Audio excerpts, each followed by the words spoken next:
Me llamo Lucía, tengo 33 años y hasta hace poco creía que conocía cada rincón de mi vida. Vivía en Segovia, una ciudad donde las piedras antiguas parecen guardar secretos ajenos, y donde el tiempo avanza con una lentitud engañosa. Estaba casada con Álvaro, un hombre correcto, respetado, práctico. Todo en nuestra vida era estable, quizás demasiado. Aquella tarde la Fundación Cultural organizó un pequeño encuentro en la terraza de un edificio histórico frente al acueducto. Nada extraordinario.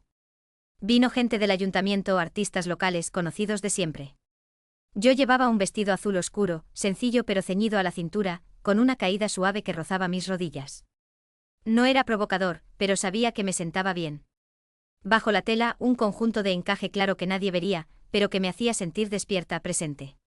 Álvaro se perdió pronto entre conversaciones sobre subvenciones y proyectos. Yo me quedé sola junto a la barandilla, observando las luces anaranjadas que comenzaban a encenderse en la ciudad. Fue entonces cuando Víctor apareció a mi lado. El padre de Álvaro. Siempre serio, siempre distante. Hasta ese momento. No pareces disfrutar mucho de estos eventos, dijo sin mirarme directamente. Su voz era grave, pausada. No invasiva, pero firme. Le respondí con una sonrisa educada. Algo en su presencia alteró el ritmo del aire. No era atracción inmediata, era una tensión extraña, contenida, como si dos cuerdas invisibles se hubieran tensado entre nosotros. Hablamos de cosas triviales, del calor del vino, del ruido de la ciudad. Pero cada pausa pesaba más que las palabras. Él se inclinó apenas para escucharme mejor, lo suficiente como para que yo percibiera su perfume, madera, algo ahumado, profundamente masculino. No me tocó. No lo necesitó. Cuando se apartó sentí el vacío como un roce que no ocurrió. Esa noche, mientras regresábamos a casa, tuve la sensación inquietante de que algo había cambiado dentro de mí, aunque no sabía nombrarlo. En los días siguientes, la imagen de Víctor se filtraba en mis pensamientos sin permiso.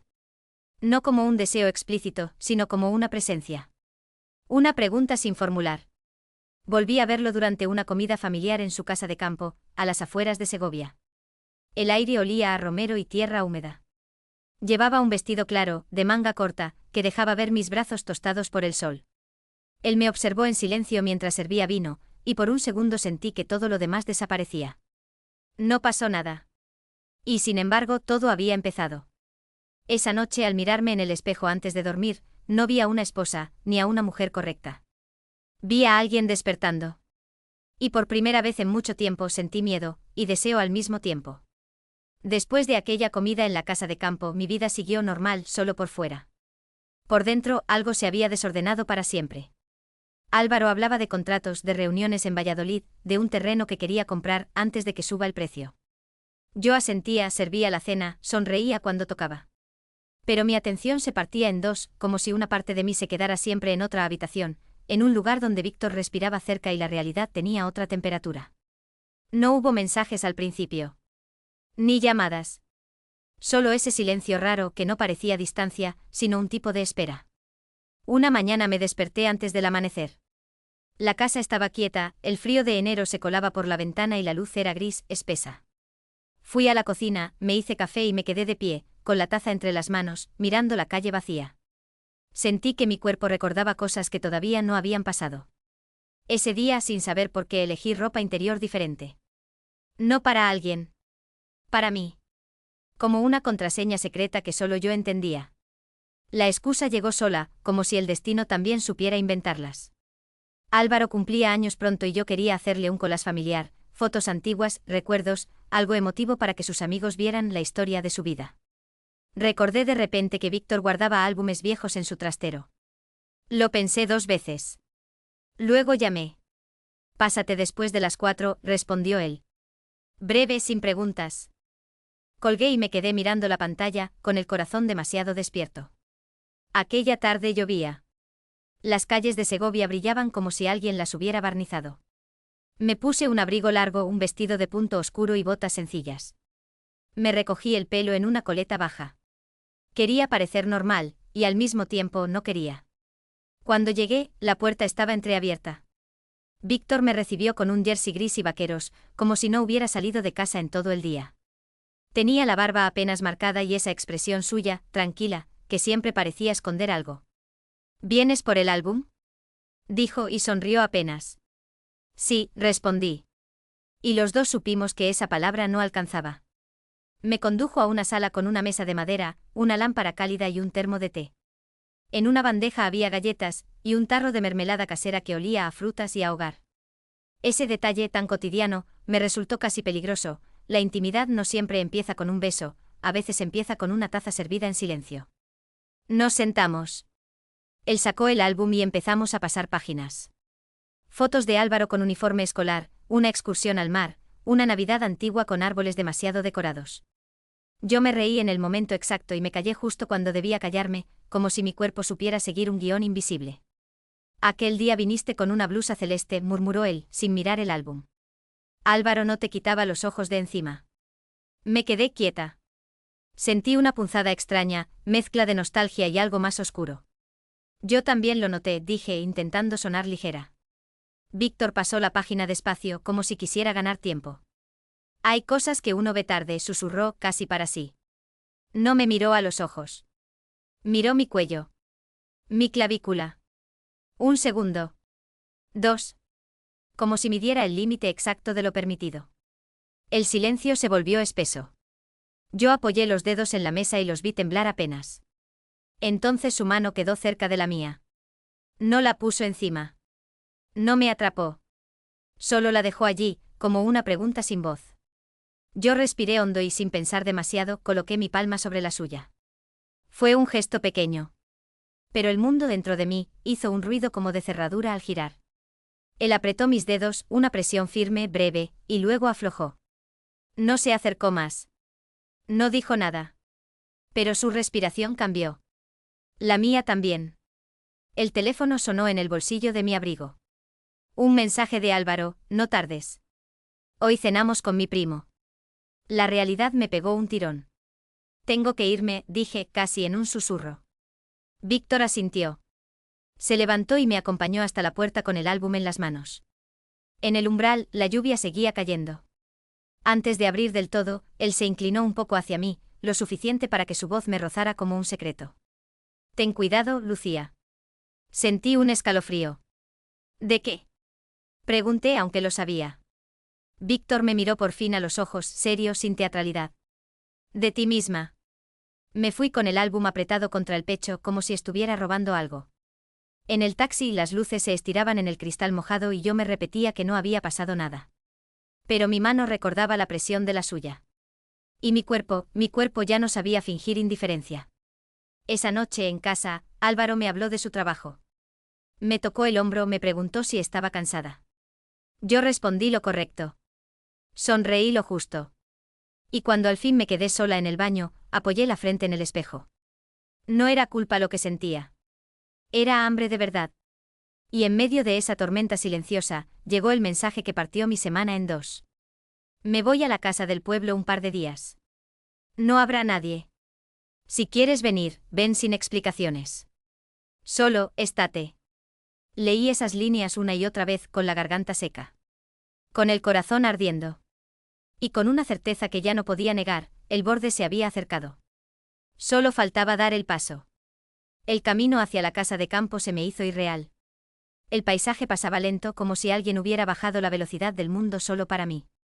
Los árboles desnudos se inclinaban bajo el viento, y el cielo tenía ese gris profundo que anuncia lluvia, pero también promesas. Cuando llegué, el portón estaba entreabierto. No había coches, ni voces, ni ruidos. Solo el crujir de la grava bajo mis pasos y el latido acelerado de mi propio pulso. Víctor abrió antes de que tocara. No sonrió. Tampoco pareció sorprendido. Pensé que no vendrías, dijo con voz baja. Yo también, respondí. El interior de la casa estaba tibio. Olía a madera, a café recién hecho y a algo más, algo íntimo, difícil de nombrar.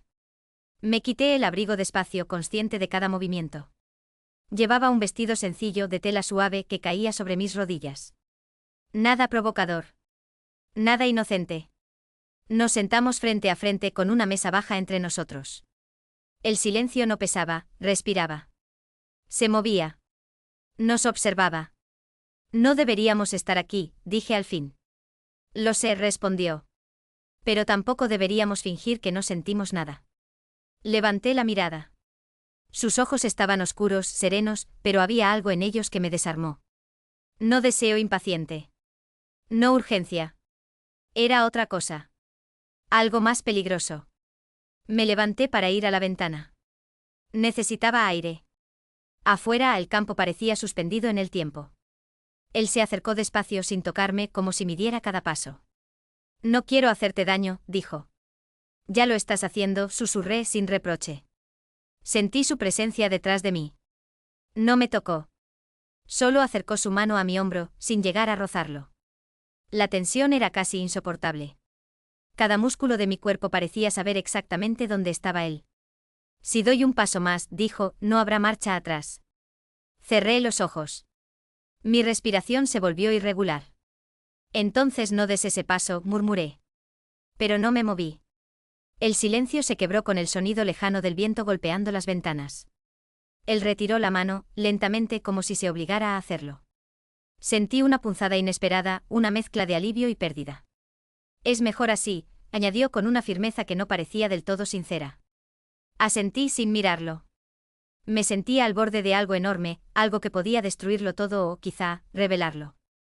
Nos quedamos allí unos minutos más, separados por centímetros y por un abismo invisible. Luego tomé mi bolso sin decir palabra y caminé hacia la puerta. Antes de salir, me detuve. No sé qué va a pasar, dije. Pero ya no puedo fingir que no siento nada. No esperé respuesta. Cerré la puerta con suavidad y caminé hacia el coche, con el corazón golpeando en el pecho como si quisiera escapar. Mientras conducía de regreso entendí algo con claridad brutal, no había vuelta atrás. No porque hubiera pasado algo irreversible, sino porque yo ya no era la misma mujer que había llegado allí. Y en el retrovisor por un instante creí ver su silueta quieta, observándome partir. Los días siguientes se deslizaron uno dentro del otro como páginas húmedas que se pegan sin dejar leer el texto completo. Yo cumplía con todo, el trabajo, las compras, las cenas compartidas con Álvaro. Pero algo dentro de mí se había desplazado, como una pared mal apoyada que amenaza con caer al menor movimiento. No volví a escribirle a Víctor. Tampoco él me buscó. Y sin embargo su ausencia pesaba más que cualquier presencia. Cada gesto cotidiano parecía adquirir un doble fondo. Cuando me servía café, recordaba el olor de su cocina. Cuando me recogía el cabello, mi mano se detenía justo donde había sentido su mirada. No era deseo lo que me consumía, era conciencia. La sensación de haber visto algo prohibido dentro de mí y no poder olvidarlo. Una tarde, mientras ordenaba unos papeles antiguos, encontré una foto vieja, Álvaro y yo, recién casados, frente a una casa que ya no existía. Sonreíamos con esa ingenuidad que solo tiene quien cree que la vida será siempre lineal. Me sorprendí llorando. No de tristeza, sino de duelo. Por lo que fuimos. Por lo que ya no éramos. Esa noche, mientras cenábamos, Álvaro me observó más de lo habitual. Estás distante, dijo con cuidado. No enfadada, ausente. No supe qué responder. Mentir me parecía más cruel que callar. Estoy cansada, murmuré. Él asintió, pero algo en su mirada se cerró. Como una puerta que se protege del viento. Al día siguiente recibí un mensaje inesperado. No era de Víctor. Era de su esposa. Hola, Lucía, ¿tienes un momento? Me gustaría verte. Creo que hay cosas que deberíamos hablar. El pulso se me aceleró. Durante unos segundos, solo miré la pantalla, incapaz de moverme. No sabía qué sabía ella, ni cuánto había visto. Ni desde cuándo. Pero algo en el tono del mensaje, correcto, educado, contenido, me heló la sangre. Acepté. Nos citamos en una cafetería tranquila, lejos del centro. Cuando llegué, ella ya estaba allí. Elegante y serena, con una compostura que imponía respeto. Me saludó con una leve sonrisa. Gracias por venir, dijo. No quiero hacer esto incómodo. Nos sentamos frente a frente. Pedimos té. Nadie tocó la taza. No voy a preguntarte nada que no quieras responder, continuó. Solo quiero decirte que he notado cambios. En él. Y en ti. Sentí que me faltaba el aire. No ha pasado nada, respondí, y por primera vez en mucho tiempo dudé de mis propias palabras. Ella me observó con una mezcla de tristeza y lucidez. A veces no hace falta que pase nada, dijo. Basta con que algo empiece a existir. Sus palabras me atravesaron. No había reproche en su voz. Solo una especie de aceptación cansada. No vengo a pelear, añadió. Solo quería que supieras que, yo también siento cuando algo se rompe. Nos quedamos en silencio. Afuera, un coche pasó salpicando un charco. El sonido fue casi violento. Cuando nos despedimos, me tomó la mano por un segundo.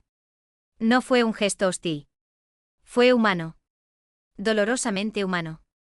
Esa noche caminé durante horas. La ciudad parecía otra. Más oscura. Más honesta.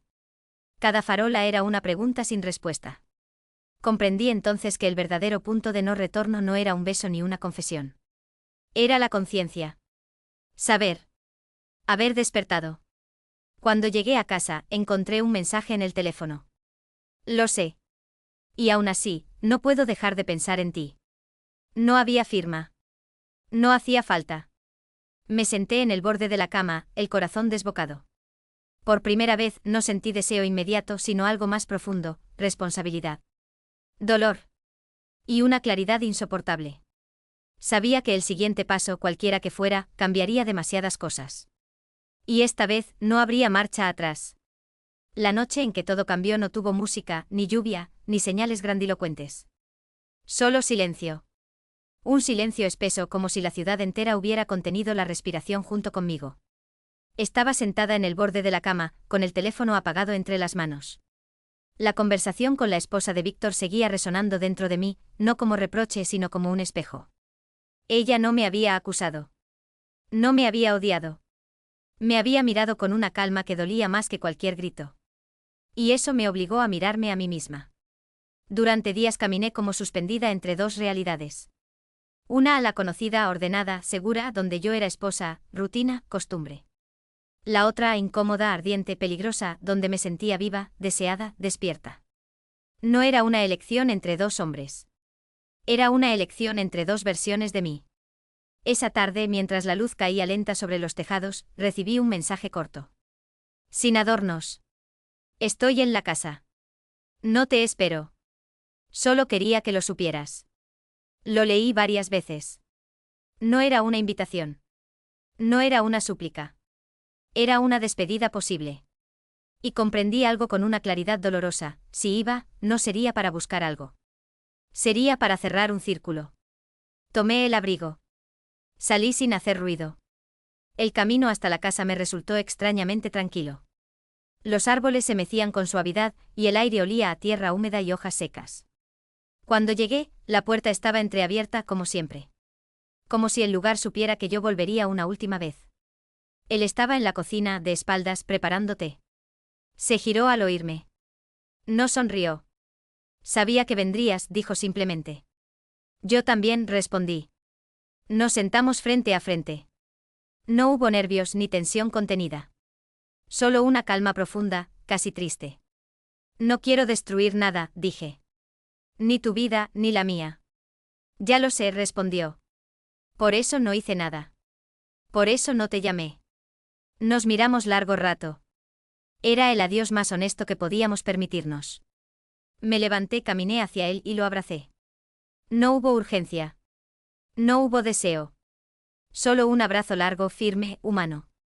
De esos que dicen lo que las palabras no pueden. Gracias, susurré. Por no cruzar la línea.